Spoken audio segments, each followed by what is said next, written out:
I actually fought against being a dealer for a long time. I started collecting when I was 15, and then I was a clothes designer, which I think is known, and then I became an interior designer, and I always fought against being a dealer because I thought it wasn't creative enough, having come from the other background. And eventually I decided that one can be creative in whatever you do, and I went for it, as they say. I decided to specialise in British design of the late 19th and early 20th century because it was principally what I was collecting from my early days of collecting.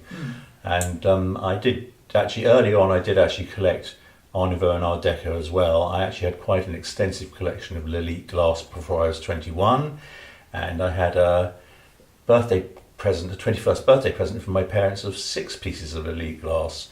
But by the time I was in my mid-20s, I'd really sort of honed down what I wanted to collect, and nearly all of it was British. I think E.W. Godwin, you could say, is my favourite designer.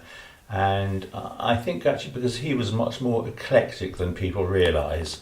When people think of E.W. Godwin, people who know his work, they know he's a very famous sideboard, and rightly so.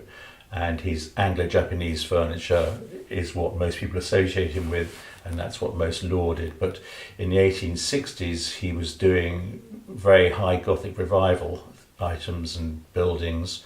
Very, very similar to his great friend William Burgess, and he was very eclectic himself. So I think that's why I really appreciate him. I mean, he did furniture design, obviously. He did theatre design. He did costumes. He was a real, polymath, if that's a word. I would much rather find something and appreciate it by eye than I would be being told that it's by an eminent designer or artist. I mean, I think that instinct is everything. I mean, quite often the two overlap. I mean, I've been quite fortunate in my career that I've bought things instinctively, which have then turned out to be major pieces, whatever that means. That's just a huge buzz, to be honest, to find something. And then to find out what it is and have one's instincts justified. No, that's a huge part of it. I'm not a name chaser at all, and I would say less and less. I actually increasingly, as I get older, find it frustrating that people buy by name and not by look. I mean, obviously, the named things are the things that fetch extraordinary prices at auction and with art dealers and dealers.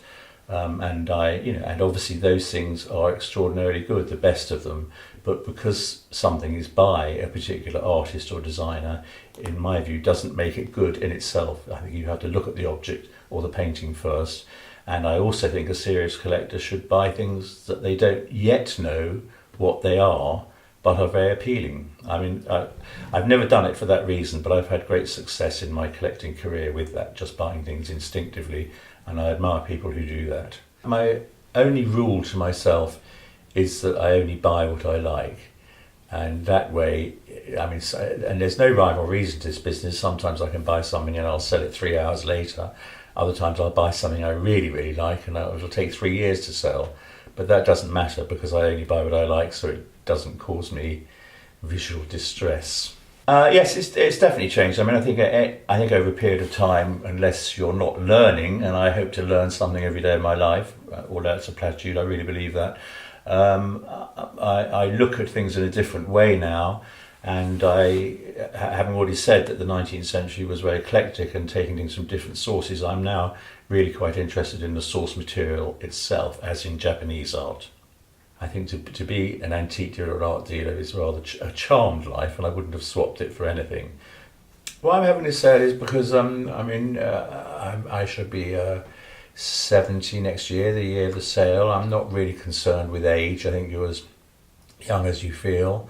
I have an awful lot of things, so I need to make some sense of that. And I'm not saying this because you're asking me, but I enjoy working with Lyon and Turnbull, and the textile auction I did 2 years ago was great fun.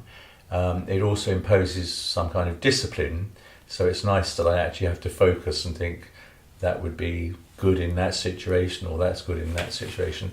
And I like a project. I've done a few projects in my dealing career and my design career before that, and I like to work towards something, and I'll have fun and I think it's we'll be presenting things to people in a new way and things that people haven't seen, and I think it'll be a good exercise.